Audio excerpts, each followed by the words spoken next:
Good afternoon, and thank you for joining us for Infopointe, Alphapointe's online learning platform.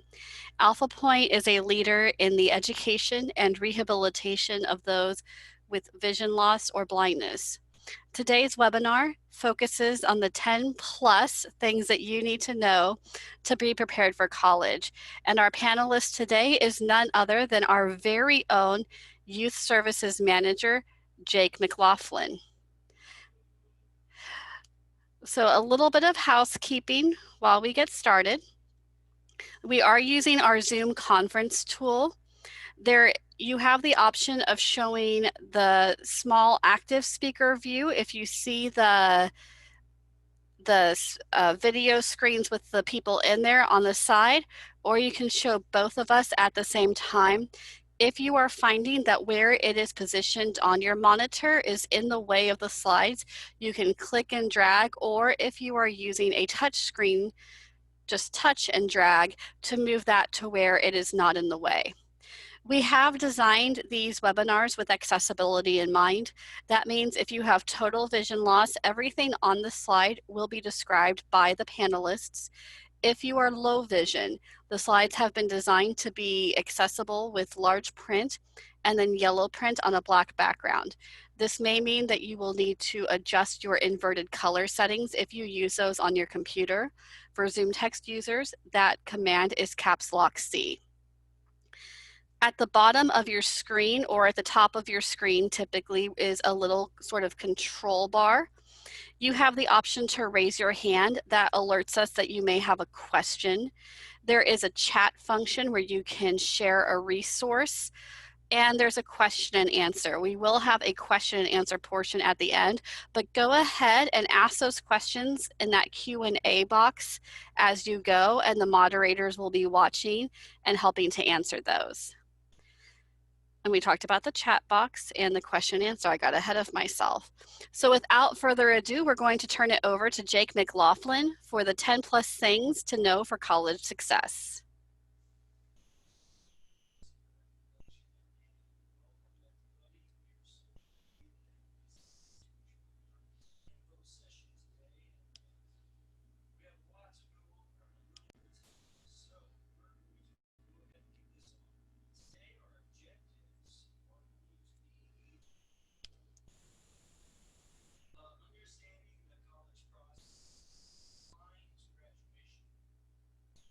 Hold on, we've got a raised hand. I'm wondering if we can hear you, Jake. Sorry.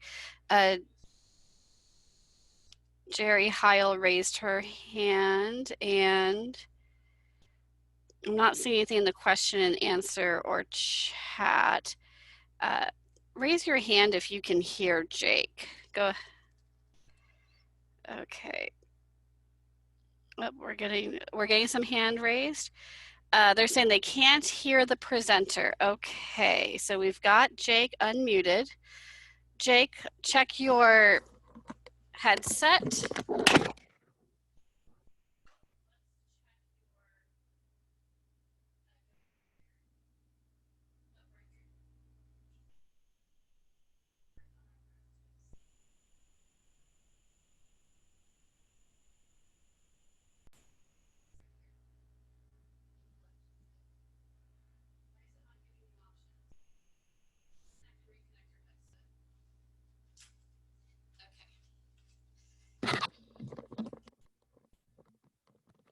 I apologize. We are having technical difficulties. Well, it worked when we practiced earlier.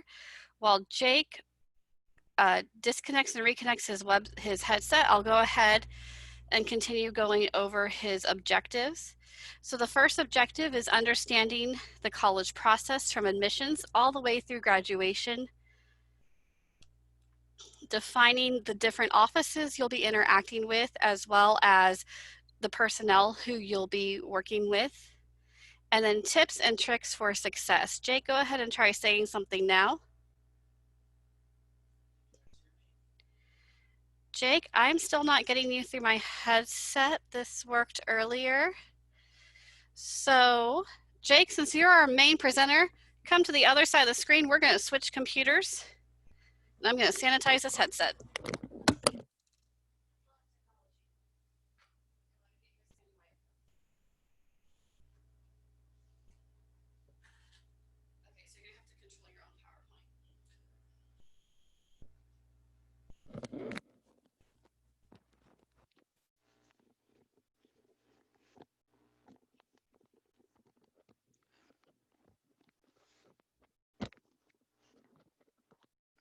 Hello. I think you guys can hear me now. Hello, Angela. Perfect. Okay, so we're going to keep going. Tips and tricks for success in college. So we'll go over some of the outline or the key details that I think are really important for all college students to know and understand as they're going through college application, classes, administration's office, any of that kind of stuff. All right, common terms. We're going to go over some of the common terms that you're going to hear throughout the presentation today, just so you have a basic understanding of what those mean. DSS office. This is your Disability Support Services office. At each school, it typically goes by a different name. You may hear Accommodations office, Support Services office, but the primary function of this office is to serve people with disabilities so that they receive the accommodations that they need. They are imperative for students with disabilities to get those things and to be successful. EOC office, this is the Educational Opportunity Center. This office works very closely with financial aid office, but they're two different entities, and we'll go over in more detail what those two offices do as far as responsibilities are concerned. SAR report, this is your student aid report. This is the report that you will receive once you have completed the Pell Grant application and process that says that you will be accepted and awarded the Pell Grant or that you don't. This is also a report that you will need to provide to the state if you have a case open with a social worker from your state. So it's a very important report. It's very lengthy, but it's something that has to be done and collected every year. More common terms, Blackboard, Canvas, you'll hear this quite often today. Blackboard and Canvas are two different types of software that school typically use to communicate. It's your online learning platform.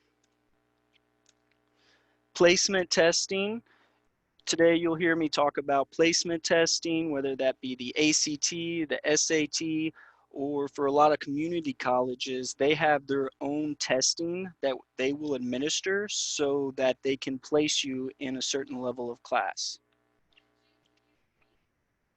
Now, I can hear you kind of, Jesse, but I think that's because you're behind me. Sorry, guys. Maybe try a different microphone, Jess. All right, keep going.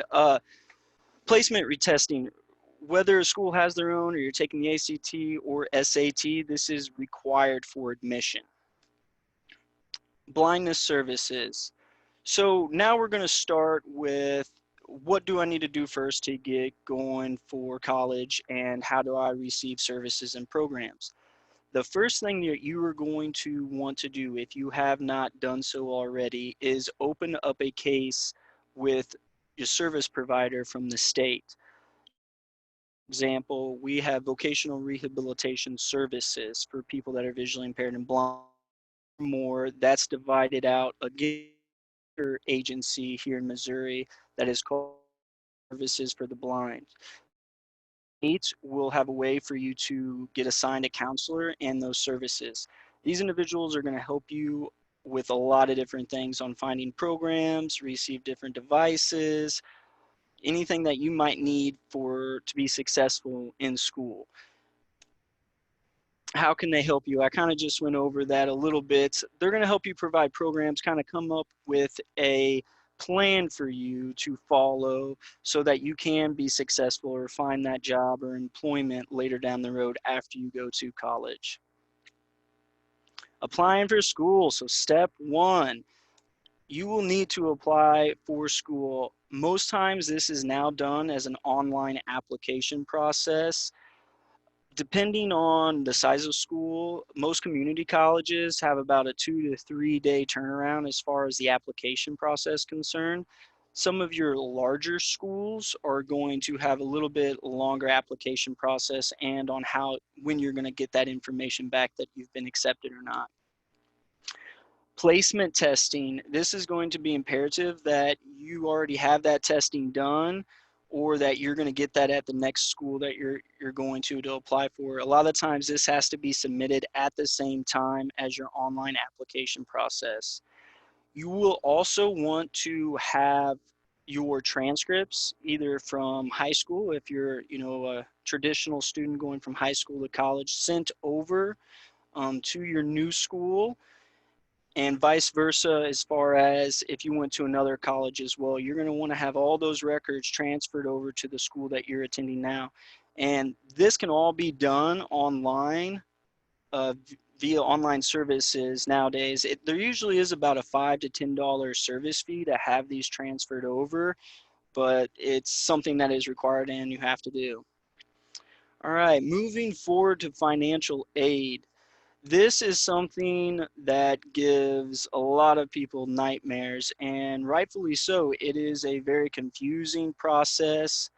It's hard to negotiate. The terms on how to apply and what you have to do are constantly changing as well. So that's why I would recommend seeking out the Educational Opportunity Center at the college that you choose to go.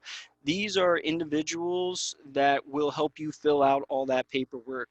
Most of the time, you have to set up a meeting in advance, and I will make sure you always ask, what type of documentation do I need to bring?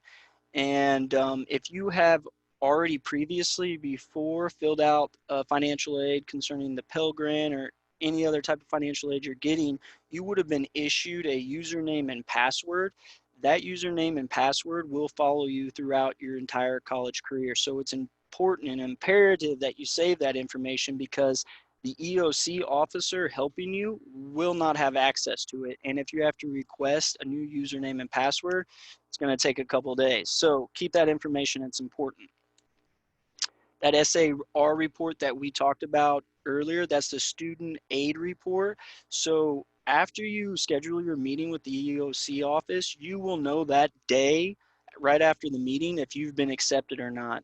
And that SAR report is basically a guideline that says, well, here's all the things that I qualified for, here's what I didn't, and it gives it to you in an accessible format if you need that. But that report is very important, because that's what you will turn into your social worker at the state to prove that you applied for financial aid, even if you're accepted, awarded the Pell Grant or not. It's one thing that they're going to want to see every semester, to prove that you're still going to college and applying for financial aid. Now, financial aid is done on a yearly basis, and you can make that appointment at the EOC office for both semesters to see if you've been awarded that or not. Pell Grant versus loans. This is always one of my favorite topics to talk about.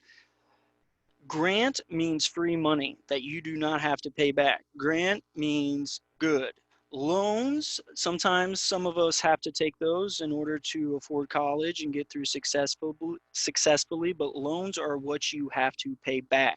So you will owe that money to an organization if you take those loans after you graduate college. So there's all sorts of different types of loans you can take through the financial aid process. Parents can even apply for additional loans to take out for their kids to go to college as well. But again, remember, this is money you have to pay back.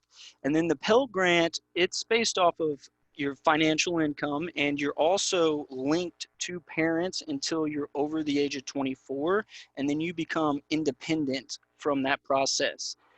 The next thing, big qualifier, is that you can't have or apply for this if you're seeking a bachelor's level degree or higher. So it only really works for an associate's degree, and then kind of all the way up to your bachelor's degree as far as being awarded that process or that grant. Yeah, lastly, do not procrastinate.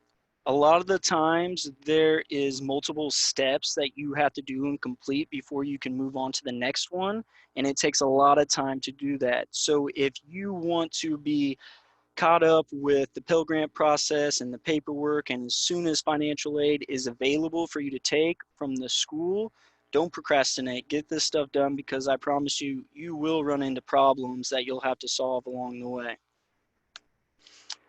Again, like I mentioned earlier, financial aid in the Pell Grant process is done on a yearly basis. So just one visit to the EOC or filling that out online yearly, not semesterly. Accommodations. What accommodations do I need? So there are lots of accommodations that you can apply for and get and request through the DSS office. Just keep in mind that it's always easier to not use an accommodation versus not putting it on your accommodations letter. And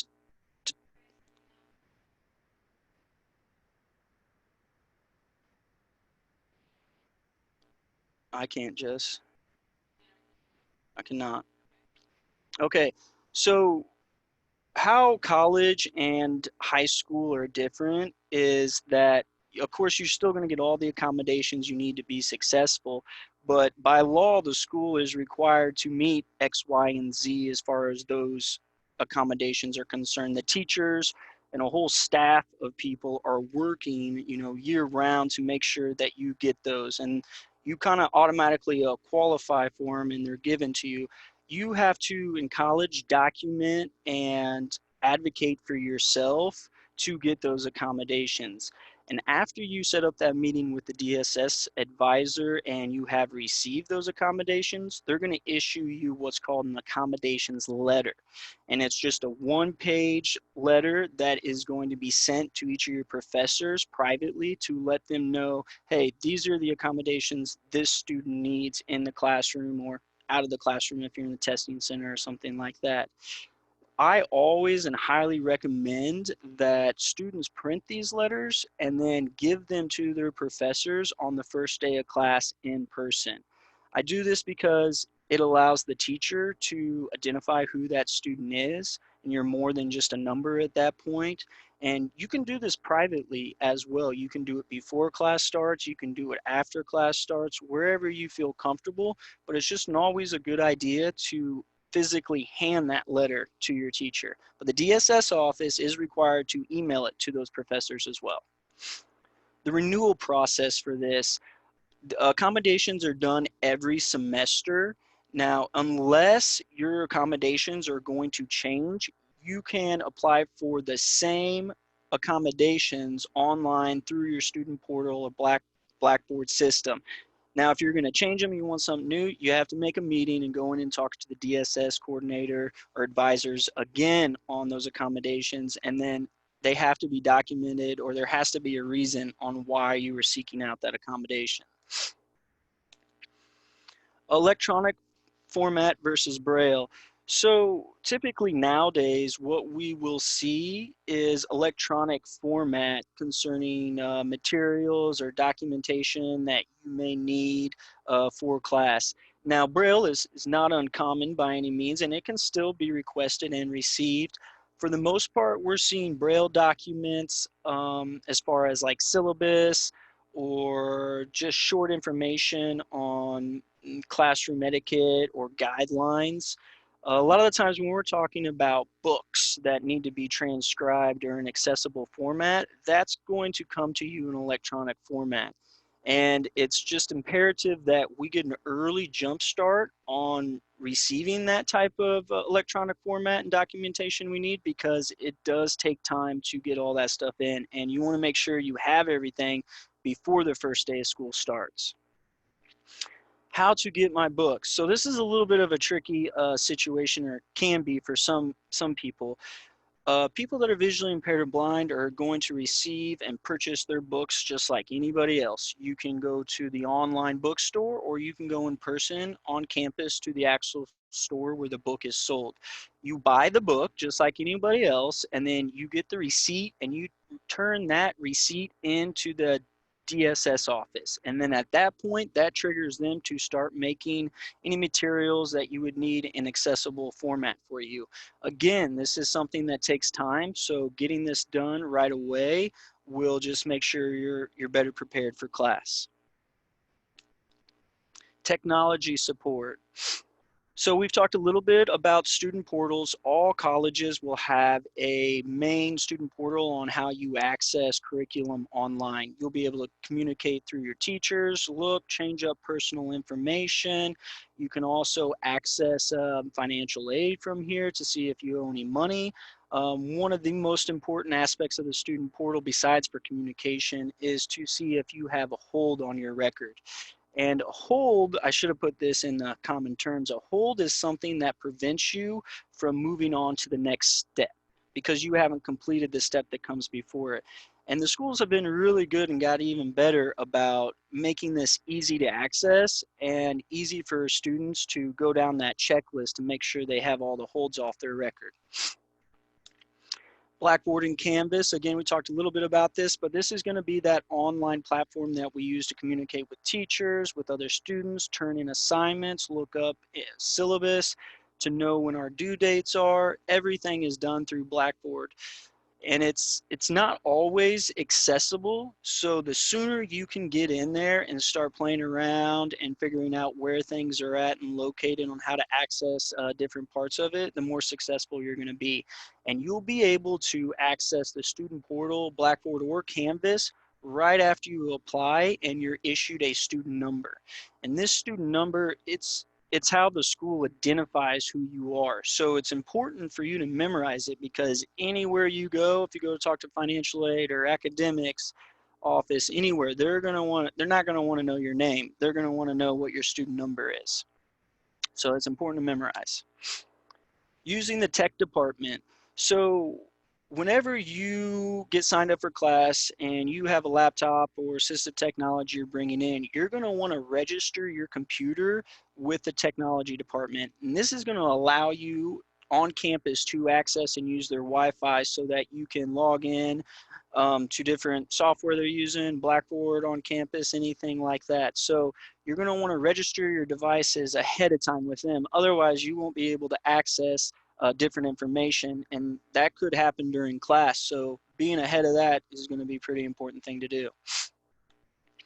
Assistive technology, any type of assistive technology that you're using, you're also going to want to let the DSS office know I'm going to be using that. So a lot of teachers, they might not understand what that particular device does. Even to record lectures, you have to get that as an accommodation. So you want to make sure you register all this tech that you're bringing in and let people know that that's what you're using. Also, with the assistive technology, a lot of the times the tech department there on campus is not going to know what Zoom or JAWS is or how to use a refreshable braille display. And then at the same time, they have to get that to work with their software. So the better you know and understand the assistive tech that you're using, the better off you're going to be, because nobody is going to be able to help you out as much as yourself. Advisors and counselors. So I'm going to go ahead and just put all these up here. So this is one thing that I always have students asking me questions about, and rightfully so. Just looking up on the screen right now, I'm looking at 7 of the most common offices or individuals that you would need to go to get things set up or be successful in school. And a lot of times it's hard to know what department you need to go to in order to ask the right question, because some departments oversee certain things and others don't. You got to go talk to them first before you can solve your next problem. So most students are going to have a state counselor. So that's your state advisor. That's helping you from an outside perspective, enroll in programs and make sure that you have the things that you need to be successful. The DSS counselor, they're going to help you with anything and all things that revolve around accessibility or accommodations in the classroom or on campus. Financial aid advisors, these individuals are just really going to be reporting on to you whether you owe the school money or if financial aid is coming back or if you received it, any kind of steps or process that does with money and transactions. Academic advisors, these are going to be individuals that help you sign up for classes, do your 4-year degree audit planning. They're going to help you with anything as far as scheduling and conflict there to be set up. Technical support advisors, a lot of the times the DSS office will be issued a technical advisor to help them out one-on-one. So knowing who that tech person is and their email might help you expedite some of the processes or applications or things that you're trying to get done. So that can be a very important person to know. BOC advisor, we talked a little bit about this earlier. That person is helping you fill out the financial aid. So they're not keeping track of anything after you do it. They're helping you fill out all that paperwork. And anybody that's been on FAFSA website or anything like that, you know that it's a headache and it takes a long time and it's a lot of information. Testing center coordinator. This is going to be the individual that's in charge of the testing center. And for individuals that are visually impaired and blind, you're going to be in and out of that testing center more often than a sighted individual. Because when you take tests, for example, if your class is taking a test in class, you do not take your test there. You will go to the testing center to take that test. And that's largely because of the accommodations that are available to you. You could have extended time, and in that case, you would have, 2 hours to complete that 1 hour test when other students would not. So it becomes a little bit of a distraction. The good thing about that is you get to schedule when you want to take that test, particularly up to a certain date. You may have 3 or 4 days to figure out and plan when you're going to go take it versus another student who has to take it that hour during that class time. So it provides you a little bit of flexibility to make sure that you got everything done before you go in there. Communication, communicating effectively. This is really important with all aspects of life, but even more so maybe in the college setting. So a lot of a lot of college professors haven't adequately been trained to help people that are visually impaired, or for that matter, may have not had a lot of visually impaired or blind students. So a lot of the tendencies that they're going to do are going to be like, look over here, visual cues, because that's how they're used to communicating with most of their students. So instead of raising flags or quoting the law on, them not providing accessible formats or documentation to you, it's often better just to remind them, hey, I need it in this type of format. When you say look over on the whiteboard, can you be more descriptive on what you're saying because I can't see that board? And a lot of the times this will resolve the problem within itself. But if it doesn't, the most important thing I can tell you is you want to talk to that DSS coordinator and let them know the problem first. And then it's that person's job, the DSS coordinator, to communicate your needs to the teacher. So they're an intermediate person to make sure that the teacher is really doing everything that they're supposed to be doing.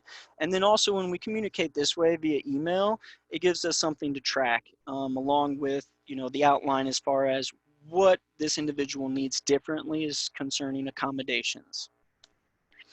Using your school email and software. So you will be issued a school email along with that student ID that you will use to log into Blackboard or the student portal.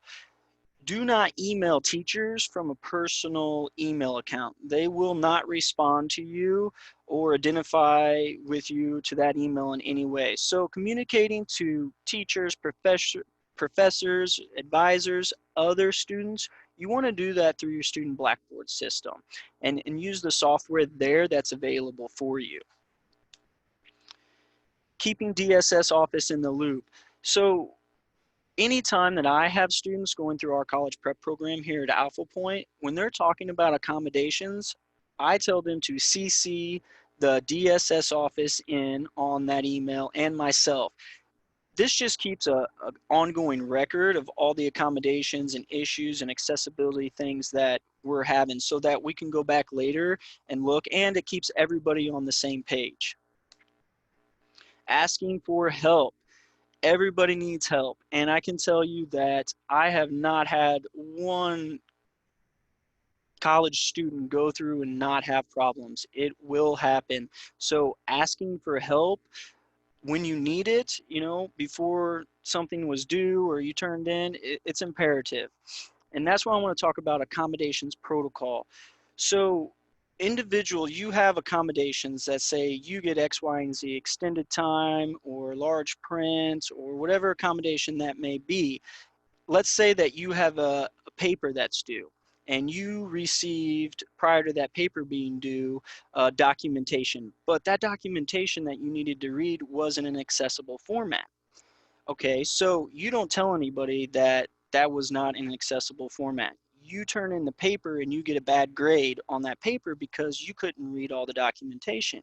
At that point, you cannot go back and say to the DSS office or the professor, well, that document wasn't accessible for me, so that's why I got a bad grade. If you don't have something accessible for you or a document prepared or given to you in the right way, you need to let somebody know right then and there, because that puts a stop on the whole process. And at that point, your due date will be extended based off of the information that you have given to people to let them know how to get you the right information you need.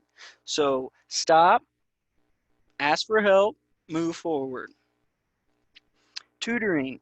So tutoring is, there's writing labs, math labs, science labs. There's even just tutoring for all general subjects. Take advantage of these different free resources. And I say free, it's not really free. You're paying for it in your tuition, so you might as well take advantage of it.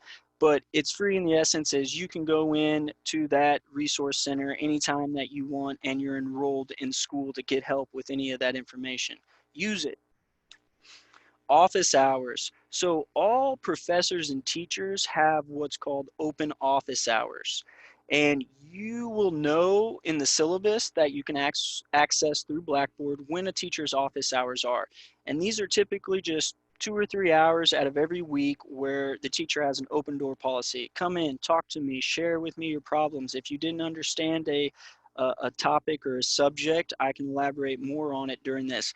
This also gives you the opportunity to create a more personal relationship with your professor. So good thing to do. DSS office, as always, this office is going to be kind of your main contact office, so to speak, moving forward with accommodations or getting things that you need in accessible formats. So they're there to help you and make sure that you succeed as well. Uh, Visual impairment or blindness skills.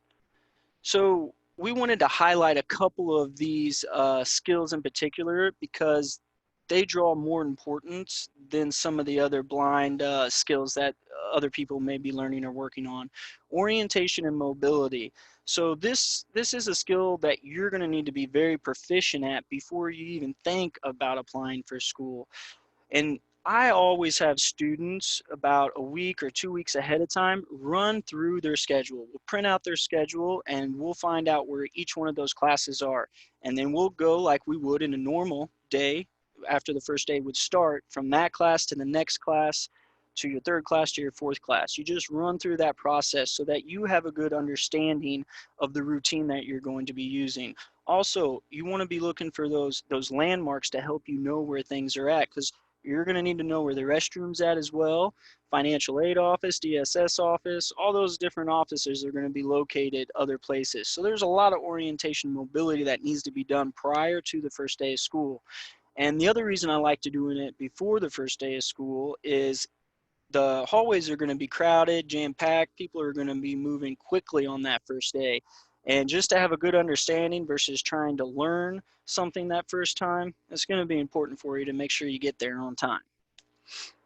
Technology skills. So there's two things that I really look at when I'm thinking about a student that's going to college. That's going to be their communication skills and their technology skills. If we don't have these two skills first, then we need to go back and learn some things, because those two need to be extremely proficient in order for you to be successful. And I said this earlier that a lot of the instructors or technical assistants or anybody there, they're not going to have any idea what this special software is that you're using, or why is that not working with certain programs. So again, problem solving before and ahead of time, it's going to be crucial for you to be successful, because college works fast. You fall behind one day and it's just a slippery slope from there, and it's hard to get caught back up. And College professors don't care as much as high school teachers, Print access. So if you get a document in class that has been printed out, the DSS office will be able to take this and transcribe it for you and get you the materials that you do need for that. Know thyself. This is your strengths and weaknesses. College is set up differently to be more flexible for all sorts of different people. But if you're not a morning person, don't sign up for 8 a.m. classes. Don't set yourself up for failure. Take the later classes. And vice versa too. If you know that you're not good at math, well, don't take math your first semester. Take it the second or third semester. That way you have some time to develop a routine and an understanding of what a normal college semester feels like, and then take on a heavier work credit hour load or those more difficult classes. Calendar and planner. I can't stress to you guys enough how important it is to put your classes on a planner, or your due dates for things, or when the W day is to drop those classes, when spring break is, Christmas break. There's a lot of things that go on with our college lives that we need to keep track of, and then not to mention personal lives or anything else that come out of that. Class format, again, this is looking back at your credit load. 12 credit hours is a full-time student, and that is the kind of guideline that we look at. You can take up to 18 credit hours, but you don't want to put yourself into that much pressure. And also, a lot of classes come with labs. So your typical class is 3 credit hours. If you take science, for example, it's going to be 3, and then it's going to come with a lab that has 2. So technically, that's 5 credit hours. That's almost half your college workload for a semester. So plan those out accordingly. Becoming successful. First thing I can tell you, show up to class. Go to class every day and don't fall behind. In class, one of the accommodations that you can actually get is seating. You can ask to be seated at the front of the classroom so you can listen and understand better. And for those of you that do have some sight left, you'll be able to see the whiteboard and other materials easier. Organization. Keep organized. Make sure that you have folders set up on your desktop in advance, on resources where you're going to store that information from your classwork. And then also, big thing that I always like to do was create shortcuts on my desktop so I could get to Blackboard or the student portal really quickly. Networking.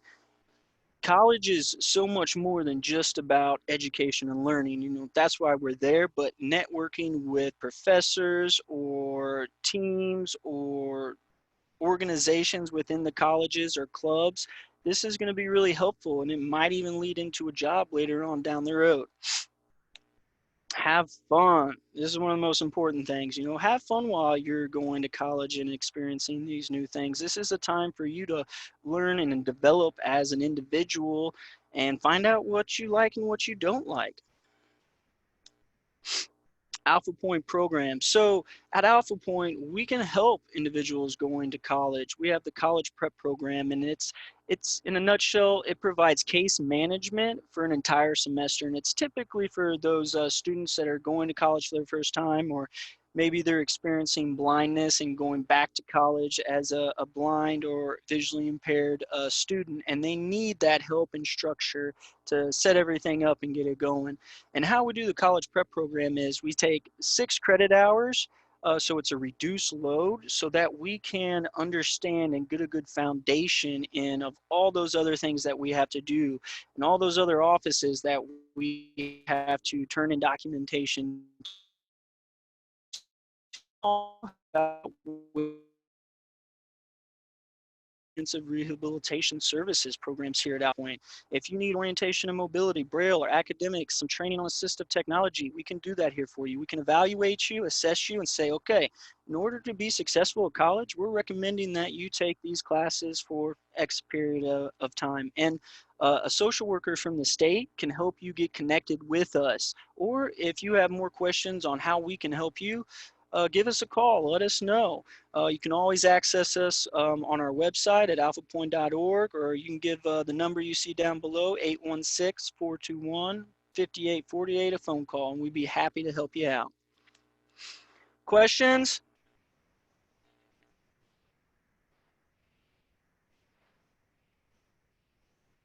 Okay.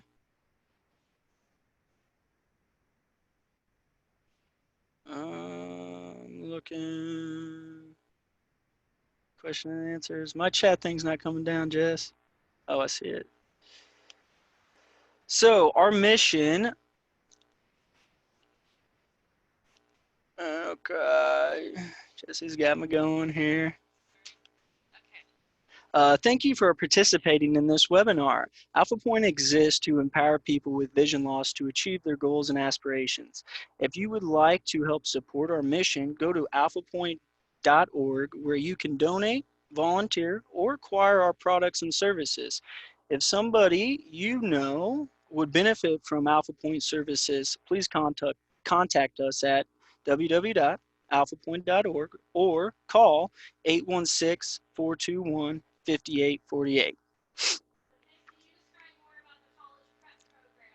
Is that one of my questions? Yeah. Yeah, so one of the questions was, can I describe the college prep program more?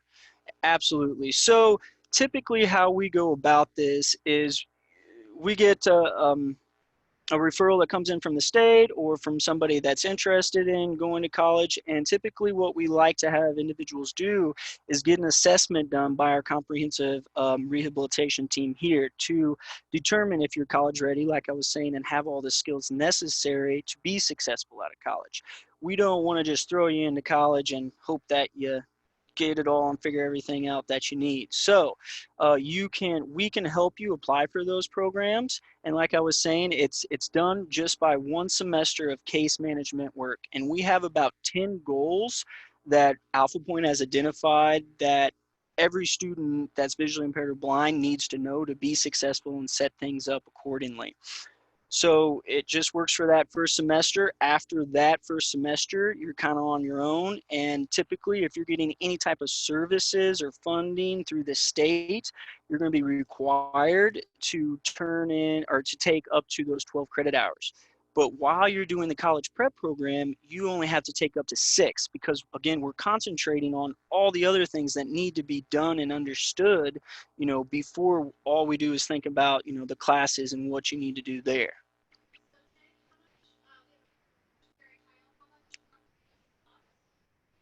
So the question was, how much does it roughly cost the college prep program? Well, typically, if you're working with your state, it's at zero cost to you guys. That's why this is so awesome and such a great program is that Alphapointe contracts out with the state.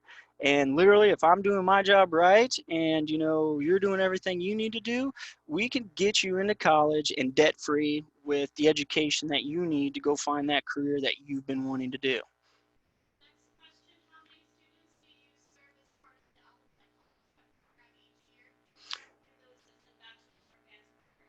So great. The question was, how many people do we serve through the college program in a year, and how many go on to be successful to achieve higher levels of education?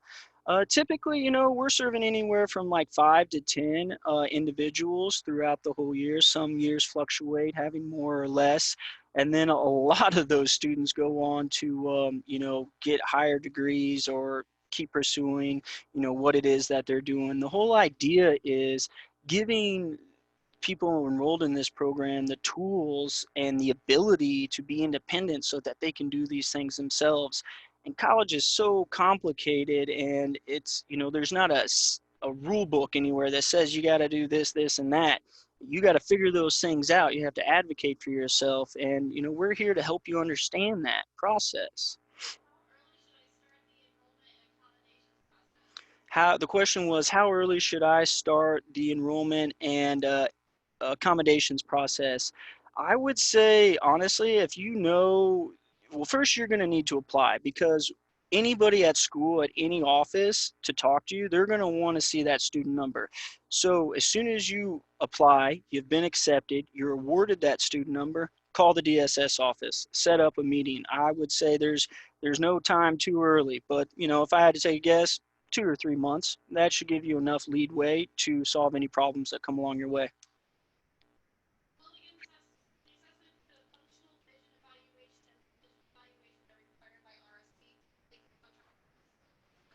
Okay, yeah. So the next question was, functional vision assessment, and what else, Jess? Yeah, low vision evaluation. Yes, that can be done through Alphapointe, and we can contract out for those types of services. And yeah, and it would be good for or valid with rehab services for the blind. For that, contact your counselor and have them get a hold of us. The question was, does Alphapointe work with students from Kansas? We do work with students from Kansas, and currently we are working very hard on making our contracts and our programs more available to other states. At this particular point, we do not have a contract with the state of Kansas open. We are also working on developing a more robust college prep program as far as the services and the breakdown on that as we have to offer. And then we have had some individuals in the past from the state of Kansas pay out of pocket for this program because we could not get the state to sign off on it.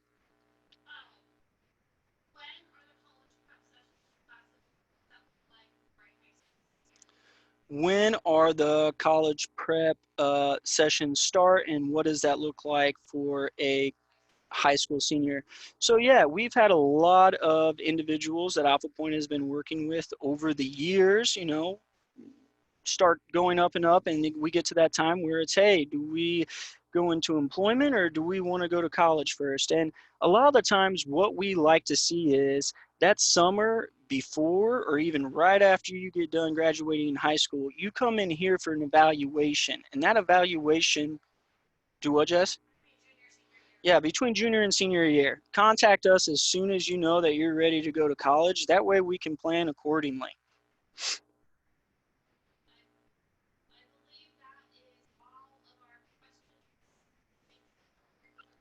Hey guys, I think that's all our questions, and I hope that this Infopointe session has been helpful. And thank you for bearing with us on our technical problems today.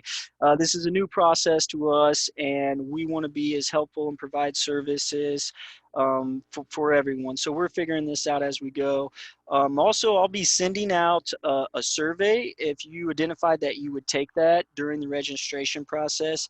This helps us determine, guys, what our topics are going to be, where we're having problems, what we need to elaborate on, and what we can change to provide the best service for you. So if you selected yes to that, you'll be receiving an email here shortly. Help us out and fill that out. Again, thank you guys so much. If you have any questions, give us a call, email myself or Jesse. All that information was sent to you in the email or can be found on the registration link that you still have. Thank you guys. Have a great day.